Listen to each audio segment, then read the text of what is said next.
So hey guys, welcome back to the channel. So Covington Naturals ended up sending me this product, their liquid ice melt. I'm super excited to use it. I don't like throwing down sand on my concrete pathways. I don't like doing that. I just find that I just track it down into the house, or it's just a mess all over the place.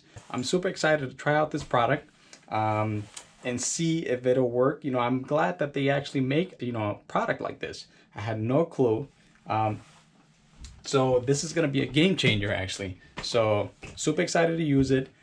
This is just going to be a short video of me applying the product. I'm going to give you my thoughts, and I'm going to put a link on the description down below if you want to check it out.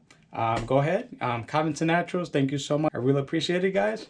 So let's go on into the video.